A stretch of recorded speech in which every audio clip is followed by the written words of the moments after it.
నమస్కారం. మనము ఇంతకుముందు 6వ తరగతి నుండి 10వ తరగతి వరకు గల పాఠ్యాంశాల కవి పరిచయాలు, సందర్భాలను వివరించుకోవడం జరిగింది. ఇప్పుడు ఇంటర్మీడియట్ మొదటి సంవత్సరము తెలుగు ద్వితీయ భాష తెలుగు పుస్తకం నవోదయ, తెలుగు పాఠ్యపుస్తకం నవోదయ. దాంట్లో ఉపవాచకం కథాలహరి. వీటి యొక్క ఈ పాఠ్యపుస్తకంలోని కవి పరిచయాలు, సందర్భాలను చెప్పుకుందాం. సిలబస్ వచ్చేసరికి నవోదయ తెలుగు పాఠ్యపుస్తకంలో కవిత్వ విభాగంలో విద్యాలక్ష్యం నన్నయ్య, మిత్రధర్మం బమ్మెరపోతన, శతక సుధ ఏనుగు లక్ష్మణ కవి, ధర్మపురి శేషప్ప కవి, మారద వెంకయ్య, ఈ ముగ్గురు కవులు రాసినటువంటి శతక పద్యాలు మనకి శతక సుధలో ఇవ్వడం జరిగింది. అచలం దున్నా ఇద్దాసు రాసినటువంటి అచలం. నా పేరు ప్రజాకోటి దాశరథి కృష్ణమాచార్యులు. మహైకం కవిరాజమూర్తి. ఇవి కవిత్వ భాగంలో ఉన్నటువంటి పాఠ్యాంశాలు. గద్య భాగము పాల్కురికి సోమనాథుడు, గడియారం రామకృష్ణ శర్మ, తెలంగాణ తెలుగు పదాలు ఉర్దూ మూలాలు, డాక్టర్ సామల సదాశివ, ప్రాచీన సాహిత్యంలో మానవతావాదం, ఆచార్య రవ్వ శ్రీహరి, బతుకమ్మ పండుగ, డాక్టర్ రావి ప్రేమలత, తెలంగాణ జాతీయాలు వేముల పెరుమాళ్ళు, రాజా బహదూర్ వెంకటరామిరెడ్డి సేవా తత్పరత, సురవరం ప్రతాపరెడ్డి. ఇవి గద్య విభాగంలో ఉన్నటువంటి పాఠ్యాంశాలు. ఇంకా వ్యాకరణాంశాలు వచ్చేసరికి సందులు, సమాసాలు, లేఖ రచన, సాధారణ వ్యాసాలు, స్థూల అవగాహన, అనువాదం. ఇవి వ్యాకరణాంశాలు. ఇంటర్మీడియట్ మొదటి సంవత్సరం తెలుగు సెకండ్ లాంగ్వేజ్ తెలుగులో ఉన్నటువంటి సిలబస్. కథాలహరి అనేది ఉపవాచకం అని చెప్పుకున్నాం కదా. అందులో ఉన్నటువంటి పాఠ్యాంశాలు గొల్ల రామవ్వ, పాములపర్తి వెంకట నరసింహారావు రాసినటువంటిది, బిచ్చగాడు అంపశయ్య నవీన్, స్నేహలతాదేవి లేఖ, డాక్టర్ మూదిగంటి సుజాతారెడ్డి. స్నేహలత లేఖ అనేది మనకు డిగ్రీ ఫస్ట్ ఇయర్లో కూడా ఉన్నటువంటి పాఠ్యాంశం. కాకపోతే కవి వేరు. ఇన్సనియత్ డాక్టర్ దిలావర్ రాసినటువంటి ఇవి ఉపవాచక పాఠ్యాంశాలు. ఈరోజు మనం కవిత్వ విభాగంలోని పాఠ్యాంశాలు 6 ఉన్నాయి. ఆ 6 పాఠ్యాంశాల యొక్క కవులు, పాఠ్యభాగ సందర్భాలను తెలుసుకుందాం. మొదటి పాఠము మనకి విద్యాలక్ష్యం నన్నయ్య. నన్నయ్య కవి పరిచయం చూడండి. నన్నయ్య 11వ శతాబ్దంలో రాజమహేంద్రవరాన్ని పరిపాలించిన రాజరాజ నరేంద్రుని ఆస్థాన కవి. ఉభయ భాషా కావ్య రచనాభిశోభితుడు, లోకజ్ఞుడు, ఉచితజ్ఞుడు, రసజ్ఞుడు అయిన నన్నయ్య సాగించిన భారత అనువాదం అనన్య సామాన్యం. వేదవ్యాస విరచితమై పంచమ వేదంగా చెప్పుకునే సంస్కృత మహాభారతాన్ని రాజరాజు కోరిక మేరకు తెలుగులోకి అనువాదం చేశాడు. వేదవ్యాసుడు రచించినటువంటి మహాభారతాన్ని, సంస్కృతంలో రాసినటువంటి మహాభారతాన్ని తెలుగులోకి అనువాదం చేశాడు. అయితే దీన్ని పంచమ వేదము అని ఎందుకు అన్నారు? పంచమ వేదము అని అంటే 4 వేదాల్లో ఉన్నటువంటి సారం అంతా కూడా మనకి మహాభారతంలో ఉంటుందంట. అందుకే దీన్ని పంచమ వేదము అన్నారు. ఈ విషయం గుర్తుంచుకోవాల్సిన విషయం. సంస్కృతంలో వేదవ్యాసుడు రాసినటువంటి ఈ పంచమ వేదంగా చెప్పే మహాభారతాన్ని తెలుగులో నన్నయ్య గారు రాజరాజు కోరిక మేరకు అనువదించడం జరిగింది. నన్నయ్య శ్రీ వాణి గిరిజాచరాయ అంటూ సంస్కృత శ్లోకంతో మహాభారతాన్ని మొదలుపెట్టి ఏ శ్లోకంతో అయినా మనకి మహాభారతాన్ని ప్రారంభించాడు శ్రీవాణి గిరిజాచరాయ. ఆనాటి ప్రాచీన విద్వాంసుల మెప్పు పొందాడు. బహుభాషా విజ్ఞుడు, ఉద్దండ పండితుడు అయిన నన్నయ్య మహాభారతంలో ఆది సభ అరణ్య పర్వంలోని 4వ ఆశ్వాసంలోని 142వ పద్యం వరకు రచించాడు. వాటితో పాటు ఆంధ్ర శబ్ద చింతామణి, చాముండికా విలాసం, ఇంద్ర విజయం, లక్షణ సారం అనే గ్రంథాలు రాశాడు. మిత్రుడైన నారాయణ భట్టు సహాయంతో నన్నయ్య భారత అనువాదానికి ఉపక్రమించాడు. మహాభారతాన్ని చెంపు పద్ధతిలో అనువదించిన నన్నయ్య భారత రచనకు ఒక స్వతంత్ర రచనలాగా సాగింది. నన్నయ్య తదనంతరం కవులు ఎందరికో మార్గదర్శకుడయ్యాడు. ఆదికవి అనిపించుకున్నాడు. నన్నయ్య కథా నిర్వహణలో, భాషలో, శైలిలో, దృక్పథంలో మూలంలో కన్నా స్వతంత్రంగా వ్యవహరించాడు. మార్గ పద్ధతిలో సాగిన నన్నయ్య రచనలో అక్షరరమ్యత, నానా రుచిరార్థ సూక్తి నిధిత్వం, ప్రసన్న కథా కలితార్థ యుక్తి అనే లక్షణాలు కనిపిస్తాయి. నన్నయ్య వచనం కూడా పద్యంలా సొగసుతో, ప్రౌఢ సమాసాలతో రసభరితంగా సాగింది. నన్నయ్య భట్టు తెలుగులో భాష సంస్కరణల్ని ప్రవేశపెట్టి శబ్దశాసనుడుగా పేరుగాంచాడు. వ్యాస భారతంలోని ధర్మాన్ని నన్నయ్య కావ్య శైలిలోకి మార్చి తెలుగు సాహిత్యంలో కావ్య రచనకు మార్గం సుగమం చేశాడు. ఆధ్యాత్మిక ధర్మ ప్రబోధం, లోకజ్ఞత, రాజనీతిజ్ఞత, లౌకిక నీతి, శాస్త్ర వైదుష్యం నన్నయ్య రచనలో గాఢంగా కనిపిస్తాయి. ప్రస్తుత పాఠ్యభాగం విద్యా లక్ష్యం నన్నయ్య భట్టు విరచితమైన శ్రీమదాంధ్ర మహాభారతంలోని ఆదిపర్వం పంచమాశ్వాసం నుండి తీసుకోవడం జరిగింది. విద్యాలక్ష్యం అనే పాఠ్యభాగాన్ని దేని నుండి తీసుకోవడం జరిగింది? శ్రీమదాంధ్ర మహాభారతంలోని ఆదిపర్వం పంచమాశ్వాసం నుంచి తీసుకోవడం జరిగింది. పాఠ్యభాగ సందర్భం: భరద్వాజ మహర్షి పుత్రుడైన ద్రోణాచార్యుడు గొప్ప అస్త్రవిద్యా నిపుణుడు. కౌరవ పాండవులకు విలువిద్య నేర్పడానికి భీష్ముడు ద్రోణాచార్యుణ్ణి నియమించాడు. కురు పాండవులు ద్రోణాచార్యుని వద్ద గురుకులంలో విద్యను అభ్యసిస్తున్నారు. ద్రోణాచార్యుడు తన అస్త్రవిద్యా నైపుణ్యాలను వేటిని దాచుకోకుండా తన శిష్యులకు నేర్పించాడు. అందులో తన ప్రియ శిష్యుడైన అర్జునుడికి అనేక ధనుర్విద్యా రహస్యాలను బోధించాడు. గురుకులంలో శిక్షితులందరినీ పరీక్షించడానికి, వాళ్ళ నైపుణ్యం తెలుసుకునేందుకు ఒక పరీక్ష ఏర్పాటు చేశాడు. గురువు పెట్టే పరీక్షలను అర్థం చేసుకుని లక్ష్యాన్ని ఛేదించే క్రమంలో విద్యార్థికి ఉండవలసిన లక్షణాలను తెలుపుతుంది ఈ పాఠ్యాంశం. ఇది పాఠ్యాంశం యొక్క సందర్భం. ఇంకా నన్నయ్య గురించి కొంత వివరణ. నన్నయ్యను ఆంధ్ర కవితా గురుడని మారన తన మార్కండేయ పురాణంలో చెప్పడం జరిగింది. ఇంకా కొలని గణపతి దేవుడు తన శివయోగ సారంలో నన్నయ్యను ఆంధ్ర కావ్య పదము అని చెప్పేసి తీర్చినాడు. ఇంకా నన్నయ్యను కవిత్వ విశారదుడు, విద్యాదైతుడు అని తిక్కన ప్రశంసించడం జరిగింది. రామరాజభూషణుడు తన వసుచరిత్ర ప్రబంధంలో నన్నయ్యను మహిమూన్ వాగాను శాసనుడు సృజింపన్ అని చెప్పడం జరిగింది. ఈ విధంగా నన్నయ్యను ఋషి వంటి నన్నయ్య రెండవ వాల్మీకి అని విశ్వనాథ్ సత్యనారాయణ ప్రశంసించాడు. నన్నయ్యను ప్రథమాచార్యునిగా ఆచార్య తిరుమల రామచంద్ర కీర్తించారు. ఈ క్వశ్చన్ మనకి 2007 డిఎల్లో వచ్చింది. నన్నయ్యను ప్రథమాచార్యునిగా కీర్తించింది ఎవరు? తిరుమల రామచంద్ర, ఆచార్య తిరుమల రామచంద్ర. ఇంకా రాజరాజ నరేంద్రుడు ఏ కులస్థుడు? తూర్పు చాళుక్య కులస్థుడు. ఇంకా జయేతిహాసం, మహాభారతాన్ని జయేతిహాసం అని కూడా అంటారు. జయేతిహాసంలో ఉన్నటువంటి శ్లోకాలు ఎన్ని అని ఇచ్చండి. 8800 శ్లోకాలు. ఇది 2017 ఏపీఎస్సీడిఎల్లో ఇవ్వడం జరిగింది, ఇచ్చిన క్వశ్చన్. ఈ విధంగా నన్నయ్య గురించిన చిన్న వివరణ. నెక్స్ట్ పాఠ్యాంశము మిత్రధర్మం అనే పాఠ్యాంశాన్ని రాసింది బమ్మెర పోతన. భక్త కవిగా ప్రసిద్ధి పొందిన బమ్మెర పోతన క్రీస్తు శకం 1480 వరంగల్ జిల్లా బొమ్మెరలో జన్మించాడు. కేసన లక్కమాంబ ఇతని తల్లిదండ్రులు. శ్రీరామచంద్రుని ఆరాధ్య దైవంగా భావించి రామచంద్రుడే తన నోట పలుకులు పలికిస్తాడని చెప్పుకున్నాడు. భక్తి, జ్ఞాన, వైరాగ్య, తత్వ, ముక్తి సాగరమైన భాగవత కథను రసరమ్యంగా శుకాలాపిరామంబు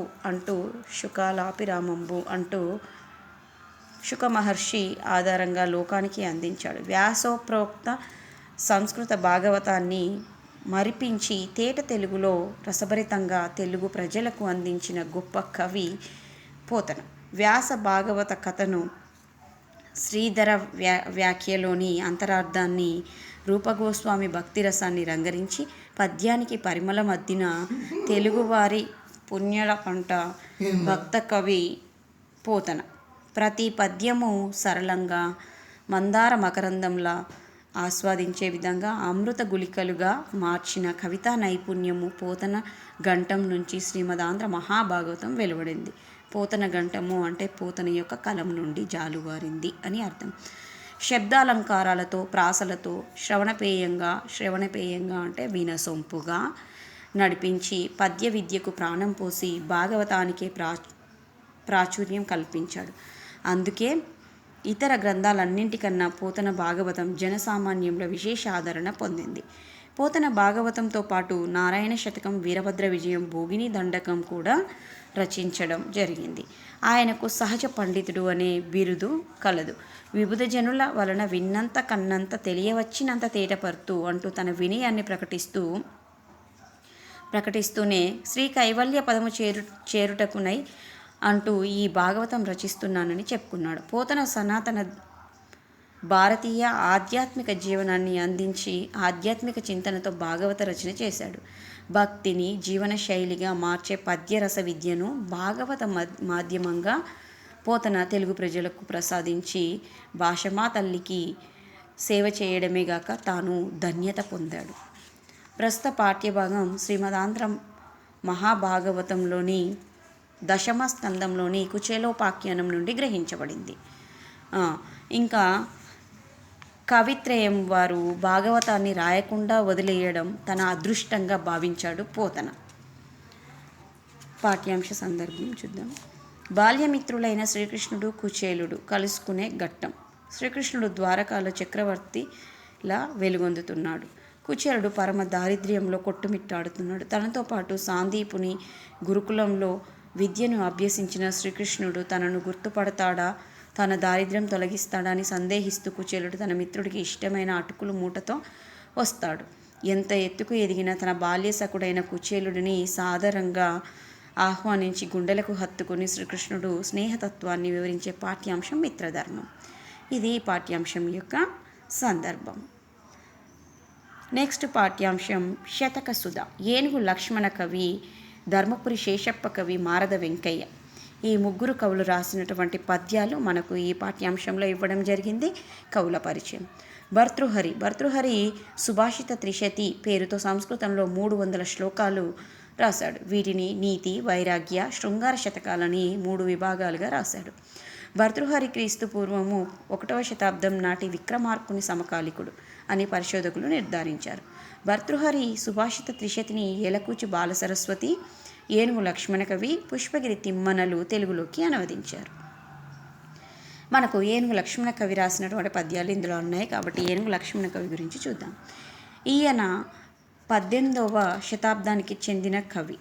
పెదాపురం సంస్థానాధీశులు లక్ష్మణ కవి పూర్వీకుల్లో ఒకరికి గజారోహణ సత్కారం చేయడంతో వీరికి ఏనుగు అని వంశనామం కలిగినట్లు చెప్తారు. ఏనుగు లక్ష్మణ కవి రామేశ్వర మహత్యం, విశ్వామిత్ర చరిత్రం, గంగా మహత్మ్యం, రామవిలాసం మొదలైన కృతులు రచించాడు. ఏనుగు లక్ష్మణ కవి అనువాదం ఎంతో మనోహరమైనది. పద్యాలు ధారాశుద్ధితో రసవంతంగా సాగిపోతాయి. ధర్మపురి శేషప్ప కవి. తెలంగాణ ప్రాంతంలో గోదావరి తీరాన గల క్షేత్రాల్లో ధర్మపురి ప్రసిద్ధికెక్కిన తీర్థక్షేత్రం. ధర్మపురి శేషప్ప కవి క్రీస్తు శకం 1800 ప్రాంతంలో జీవించినట్లు తెలుస్తుంది. ఈయన నృసింహస్వామి మహాభక్తుడు. అందువల్ల నరసింహ శతకం రాశాడు. నరసింహ శతకం సుందర సుమధుర శతకం. ఇది ప్రబోధాత్మక రచన. ఇది గుర్తుంచుకోవాల్సిన విషయం. నరసింహ శతకం అనేది ఏ రచన అంటే ప్రబోధాత్మక రచన. పద్యాలు ధారాశుద్ధి కలిగి ఉంటాయి. ఈయన రాసిన మరొక శతకం నృకేసరి శతకం. శేషప్ప ఉదర పోషణ కోసం ఎవ్వరిని అభ్యర్థించనని, నీవే నాకు అన్నం పెట్టాలని నారసింహుని స్తుతించాడు. ఉదర పోషణకు అనంటే తన పొట్టకూటి కోసము, తన పొట్టను పోషించుకోవడం కోసము, తను తినడం కోసము ఎవరిని అభ్యర్థించను, ఎవరిని అడగను, నువ్వే నన్ను పోషించాలి అని చెప్పేసి దేవుణ్ణి ఆ నరసింహస్వామిని స్తుతించేవాడు. మారద వెంకయ్య. తెలుగు సాహిత్యంలో విశేష ప్రచారం పొందిన శతకాల్లో భాస్కర శతకం కూడా ఒకటి. నీతి శతకాల్లో ఈ శతకానికి ప్రత్యేక స్థానం ఉంది. ఉత్పలమాల చెంపకమాల వృత్తాలతో సాగిన ఈ శతకం ఉత్తమ దృష్టాంత శతకంగా ప్రసిద్ధి పొందింది. భాస్కర శతకాన్ని ఏ శతకంగా ప్రసిద్ధి పొందిందని చెప్పవచ్చు? దృష్టాంత శతకం. ఏ పద్యాలలో సాగినటువంటి రచన? ఉత్పల చెంపకమాలలతో సాగినటువంటి శతకం. ఉత్పలమాల చంపకమాల ఛందస్సులో సాగింది. ఇంకా అలంకారం దృష్టాంత శతకం, దృష్టాంత అలంకారం కలిగినటువంటి శతకం ఇది. భాస్కర శతకం రాసింది ఎవరు? మారద వెంకయ్య. 1656 సంవత్సరం ప్రాంతంలో జీవించిన అప్ప కవి తన లక్షణ గ్రంథంలో దక్షుడు లేని ఇంటికి అను పద్యము ఉదహరించినందున మారద వెంకయ్య క్రీస్తు శకం 1560-1660 మధ్య వాడని పండితుల అభిప్రాయం. శబ్ద ప్రయోగాలను శ్రీ శివశంకర స్వామి తమ సంపాదకీయంలో ఈ కవిని గోదావరికి ఉత్తర దిక్కువాడని ఊహించాడు. ఈయన అర్ధాంతరాన్యాసాలంకారం ఎక్కువగా ప్రయోగించాడు. ఈయన ఎక్కువగా ఏ అలంకారాన్ని ప్రయోగించాడంటే అర్ధాంతరాన్యాసాలంకారాన్ని ప్రయోగించడం జరిగింది. ఇది శతక సుధ కవుల యొక్క వివరణ. నెక్స్ట్ అచలం. అచలం అనే పాఠ్యాంశాన్ని రాసింది దున్న ఇద్దాసు. అచలం అనే పాఠ్యాంశాన్ని రాసింది ఎవరు? దున్న ఇద్దాసు. తెలంగాణ ప్రాంతంలో ఎందరో తత్వ కవులు జన్మించారు. వేదాంత జ్ఞానాన్ని శాస్త్రాల వెలుగులో అందించిన వాళ్ళతో సమానంగా ఈ నేలలో ఉదయించిన తత్వ కవులు నిరక్షరాస్యుల్లో ఆధ్యాత్మిక జ్ఞానాన్ని కలిగించారు. అదే కోవకు చెందిన గొప్ప తత్వకవి ప్రముఖ వాగ్గేయకారుడు మహాయోగి దున్న ఇద్దాసు. క్రీస్తు శకం 1811-1919 కాలం వాడు. ఈ కవి ఉమ్మడి నల్గొండ జిల్లా చింతపల్లి గ్రామంలో దున్న రామయ్య ఎల్లమ్మ దంపతులకు జన్మించాడు. ఇద్దాసు అసలు పేరు ఈదయ్య. తత్వకారుడిగా మారిపోయి ఇద్దాసుగా ప్రసిద్ధి పొందాడు. ఇద్దాసు అసలు పేరేంటి? ఈదయ్య. ఈయన తత్వకారుడిగా మారిపోయి ఇద్దాసుగా ప్రసిద్ధి పొందాడు. ప్రముఖ పరిశోధకులు డాక్టర్ బిరుదురాజు రామరాజు ఇద్దాసును మాదిగ మహాయోగిగా అభివర్ణించాడు. ఇది గుర్తుంచుకోవాల్సిన విషయం. ఆచార్య బిరుదు రామరాజు ఇద్దాసును ఏమని అభివర్ణించాడు? మాదిగ మహాయోగిగా వర్ణించాడు. దున్న ఇద్దాసు మొదట చింతపల్లి గ్రామంలో మోతుబరి రైతుల దగ్గర పశువుల కాపరిగా జీవితం ప్రారంభించాడు. అలాగే ఆ కాలంలో మూట కొట్టడం, జీతం చేయడం భాగమే. రోజు బావి దగ్గర మూట కొడుతుంటే ఎన్నో గీతాలు అశువుగా ఇద్దాసు ఆలపించేవాడు. ఆయన దగ్గరికి ఎందరో సాధు పుంగవులు వచ్చి వెళుతుండేవారు. ఆ మధుర గీతాలను విన్న వరసిద్ధి జంగమదేవర పూదోట బసవయ్య ఇద్దాసుకు పంచాక్షరి మంత్రం ఉపదేశించి మెడలో లింగాధారణ చేయించాడు. దానితో ఇద్దాసు జీవితం ఆధ్యాత్మిక మార్గంలో సాగింది. అడవులలో సంచరిస్తూ రాజయోగం ఏకాంతంగా సాధన చేశాడు. దానితో ఇద్దాసుకు అష్టసిద్ధులు లభించాయి. ఆ తర్వాతనే ఆయన అనేక మహిమలను ప్రదర్శించినట్లుగా చెప్పుకునేవారు. పూర్వ తాత్విక కవులైన శివరామ దీక్షితులు, పోతులూరి వీరబ్రహ్మేంద్ర స్వామి, ఈశ్వరాంబల ప్రభావం దున్న ఇద్దాసుపై ఉండేది. ఇద్దాసు బ్రహ్మంగారి పరంపరలోని ఈశ్వరాంబ సాంప్రదాయాన్ని అనుసరించాడు. ఈశ్వరాంబ సమాధి దర్శనానికి ఇద్దాసు కంది మల్లయ్య పల్లెకు వెళ్ళినట్లు తెలుస్తుంది. వేమనలాగా ఇద్దాసు ఒకసారి తత్వవేత్తగా, అచలుడిగా, వీరశైవ తత్వజ్ఞానిగా అనేక కోణాల్లో దర్శనమిస్తాడు. ఆ కాలంలో పటేల్, పట్వారీలతో సహా ఎందరో ధనవంతులు, భూస్వాములు మొదలుకొని సామాన్యుల వరకు ఇద్దాసుకు శిష్యులయ్యారు. ఇద్దాసు సంచార యోగిగా తిరుగుతూ నల్గొండ జిల్లా నుండి బయలుదేరి మహబూబ్నగర్ జిల్లా వరకు తన ఆధ్యాత్మిక యాత్ర చేశాడు. ఈ క్రమంలో అచ్చంపేట తాలూకాలోని అయ్యవారిపల్లి, పోలేపల్లి, ఆవులోనిబాయి, పిరట్వానిపల్లి, కాంసానిపల్లి, కల్వకుర్తి తాలూకాలోని గుడిగానిపల్లి, దేవరకొండ తాలూకాలోని జీడికల్లు వంటి గ్రామాల్లో ఈశ్వరమ్మ పీఠాలను ఏర్పరిచాడు. ఆ కాలంలో ఆయన ఎందరో శిష్య ప్రశిష్యులను తయారు చేశాడు. ఆ పీఠాలు ఈ రోజుకు చైతన్యవంతంగా పనిచేస్తున్నాయి. చింతపల్లి పీఠంలో ఇప్పటికీ శివరాత్రి నాడు సమారాధన జరుగుతుంది. ఇద్దాసు రచించిన 30కి పైగా తత్వాలు, మేలుకొలుపులు, మంగళహారతులు లభిస్తున్నాయి. ప్రస్తుత పాఠ్యభాగం దున్న విశ్వనాథం సంపాదకత్వంలో వెలువడిన శ్రీ దున్న ఇద్దాసు గారి తత్వాలు గ్రంథంలో నుండి తీసుకోవడం జరిగింది. ప్రస్తుత పాఠ్యభాగం దేని నుండి తీసుకోవడం జరిగింది? దున్న విశ్వనాథం సంపాదకత్వంలో వెలువడినటువంటి శ్రీ దున్న ఇద్దాసు గారి తత్వాలు అనే గ్రంథం నుండి తీసుకోవడం జరిగింది. పాఠ్యభాగ సందర్భం. దున్న ఇద్దాసు తత్వాలు ఆత్మపరంగా, తత్వపరంగా తెలంగాణ మట్టి నుండి పుట్టిన మాణిక్యాలు. వేదాంత శాస్త్రాల జ్ఞానసారాన్ని సామాన్య జనంలోకి వంపి ఆధ్యాత్మిక సుగంధాలు వెదజల్లిన దున్న ఇద్దాసు జీవనం తత్వం అనన్య సామాన్యం. తెలంగాణ పద సంకీర్తన కవుల్లో పుట్టిన కలికితురాయి దున్న ఇద్దాసు. అలతి అలతి పదాల్లో గహనమైన వేదాంత తాత్విక అంశాలను అవగాహన కలిగించడమే ఈ తత్వాల ఉద్దేశం.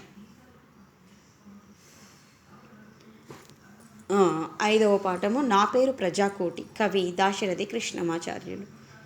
కవి పరిచయం. ఆధునిక ఆంధ్ర సాహిత్యంలో దాశరథి కృష్ణమాచార్యుల స్థానం విశిష్టమైంది. నా తెలంగాణ కోటి రతనాల వీణ అని నినదించిన కవి దాశరథి. పీడిత ప్రజల వానికి తన కవిత్వాన్ని మైక్గా అమర్చిన ప్రజాకవి. నిజాం నిరంకుశ శక్తులపై విరామమెరుగక పోరాడాడు.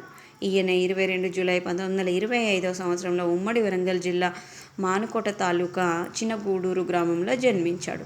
తల్లిదండ్రులు వెంకటమ్మ, వెంకటాచార్యులు. తల్లిదండ్రులిద్దరూ సాహిత్యాభిరుచి ఉన్నవారు కాబట్టే దాశరథికి అనుసూత్యంగా సాహిత్య సృజన వంటపట్టింది. ఉర్దూ, తెలుగు, సంస్కృత, ఆంగ్ల భాష సాహిత్యాలను విస్తృతంగా అధ్యయనం చేసిన దాశరథికి చిన్నతనం నుండే కవిత్వం రాయడం అలవడింది. ఖమ్మం హైస్కూల్లో విద్యను అభ్యసించిన దాశరథి ఉస్మానియా విశ్వవిద్యాలయంలో ఆంగ్ల సాహిత్యం ప్రధాన విషయంగా BA పట్టాను పొందాడు. అగ్నిధార, రుద్రవీణ, మహాహృదయం, పునర్నవం, అమృతాభిషేకం, కవితా పుష్పకం, ఆలోచనలు, తిమిరంతో సమరం మొదలైన పద్య వచన కవితా సంపుటాలను దాశరథి వెలువరించాడు.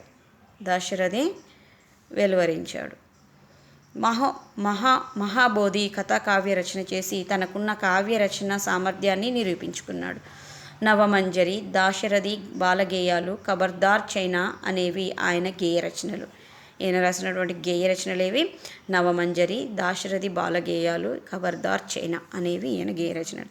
గాలిబ్ గీతాలను తెలుగులోకి అనువదించి ఆ గీతాల సౌరభాన్ని తెలుగు పాఠక లోకానికి అందించిన కవి పుంగవుడు దాశరథి. ఇవే కాక నవమి నాటికల సంపుటి దాశరథి శతకం ఆయన కలం నుండి జాలువారినవే. వందలాది సినిమా పాటలు రాసి దాశరథి ప్రజల హృదయాల్లో చిరస్థాయిగా నిలిచిపోయాడు. దాశరథి తెలుగు కళామ తల్లికి చేసిన సేవను గుర్తించిన ఆంధ్ర విశ్వవిద్యాలయం ఆయనకు గౌరవ డాక్టరేట్తో పాటు కళా ప్రపూర్ణ బిరుదును, శ్రీ వెంకటేశ్వర విశ్వవిద్యాలయం గౌరవ డాక్టరేట్నిచ్చి సత్కరించాయి. కేంద్ర రాష్ట్ర సాహిత్య అకాడమీలు దాశరథికి కవితలకు పురస్కారాలను ఇచ్చాయి. ఆంధ్రప్రదేశ్ ప్రభుత్వంలో కొంతకాలం ఆస్థాన కవిగా ఉన్న దాశరథి 1987 నవంబర్ 5వ తేదీన కీర్తిశేషులయ్యారు. పాఠ్యభాగ నేపథ్యం. కవి అయినవాడు మొదట మానవతావాది కావాలి. కనిపించే మంచికి చెడుకు స్పందించే మనసు ఉండాలి. అన్ని దృక్పథాలకు కేంద్ర బిందువు మానవుడే. మనిషిని ప్రేమించలేని వాడు దేన్ని ప్రేమించలేడు. గతం, వర్తమానాలను నిశితంగా పరిశీలించి భవిష్యత్తులోకి ప్రయాణించాలి.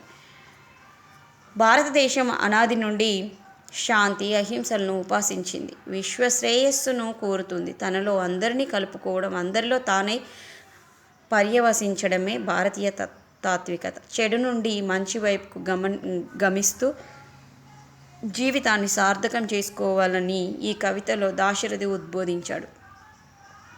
హింసను ఆధారంగా చేసుకొని ప్రపంచంపై ఎవరూ విజయం సాధించలేరు. అహింసే జీవిత పరమావధి కావాలని దీనిలో దాశరథి ఆకాంక్షించాడు. ఈ కవితా ఖండిక పునర్నవం కవితా సంపుటి నుండి తీసుకోవడం జరిగింది. ఈ కవితా ఖండికను ఎక్కడి నుండి తీసుకోవడం జరిగింది? పునర్నవం అనే కవితా సంపుటి నుండి తీసుకోవడం జరిగింది. ఇది ఈ పాఠ్యాంశానికి సంబంధించిన కవి పరిచయం సందర్భం. కవిత్వ విభాగంలో చివరి పాఠ్యాంశం మహైకం. కవిరాజమూర్తి అనే కవి రాసినటువంటి పాఠం. కవి పరిచయం. తెలుగు సాహిత్యంలో విస్మరణకు గురైన కవులలో కవిరాజమూర్తి ముఖ్యుడు. ఈయన అసలు పేరు సర్వదేవభట్ల నరసింహమూర్తి. ఈయన అసలు పేరేంటి? సర్వదేవభట్ల నరసింహమూర్తి. 1926వ సంవత్సరం అక్టోబర్లో ఖమ్మం జిల్లా పిండిపోలు గ్రామంలో జన్మించాడు. ఈయన బాల్యం, విద్యాభ్యాసం ఖమ్మంలోని మామిళ్ళగూడెంలో సాగింది. ఉన్నత కుటుంబంలో పుట్టిన ఆనాటి నియంతృత్వ భూస్వామ్య అధికారుల పీడనలకు వ్యతిరేకంగా పోరాడాడు. స్వతంత్ర సమరంలో పాల్గొని హైదరాబాద్, గుల్బర్గా జైళ్లలో శిక్షణ అనుభవించి ఉద్యమ రచయిత, రైతుల పక్షాన, అణగారిన పీడిత ప్రజల పక్షాన, మధ్యతరగతి జీవుల ఆవేదనను వినిపించడం కోసం రచనలు చేశాడు. ఖమ్మం జిల్లాలో ప్రజా సాహిత్య పరిషత్ స్థాపించి కొత్త తరంలో సాహిత్య చైతన్యానికి పాటుపడ్డాడు. తెలుగు వచన కవితా రంగంలో దీర్ఘ కవితలు రాసిన తొలి తరం కవులలో అగ్రగణ్యుడు కవిరాజమూర్తి.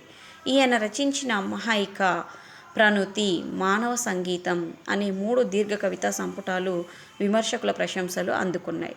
తన 21వ ఏట ఉర్దూలో రాసిన మై గరీబు హూ గొప్ప నవలగా గుర్తింపు పొందింది.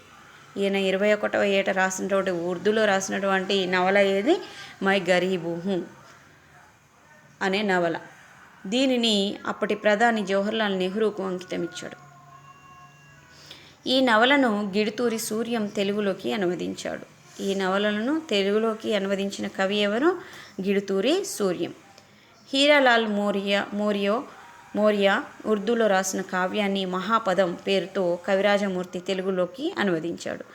గాంధీజీ దివ్య చరిత్రను స్మరిస్తూ జముకుల కథారూపంలో రచించాడు. గాంధీజీ యొక్క దివ్య చరిత్రను స్మరిస్తూ రాసినటువంటి కథారూపం ఇది జముకుల.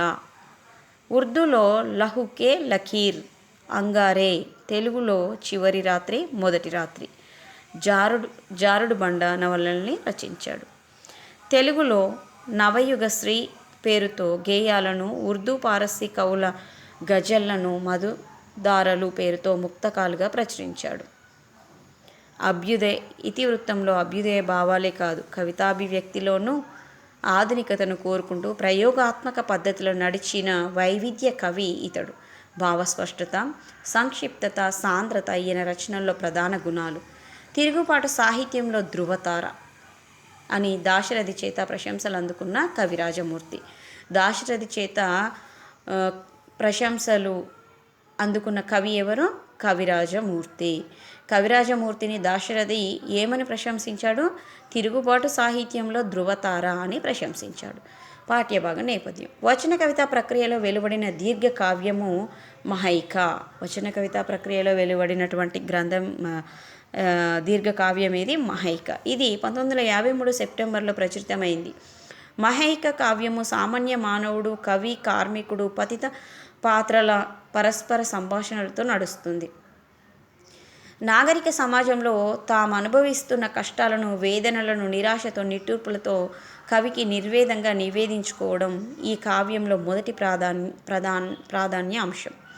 సమాజానికి ప్రాతినిధ్యం వహిస్తున్న వారిని ఓదార్చుతూ మనిషిపై విశ్వాసం కోల్పోకుండా ఒక విముక్తి మార్గాన్ని విప్లవాత్మక ధోరణిలో ప్రకటిస్తాడు కవి. భవిష్యత్తులో ఆశను ప్రేరేపిస్తూ మానవీయ విలువలు పెంపొందిస్తూ అసమానతలు లేని సోషలిజానికి దారులు చూపుతుంది మహైక.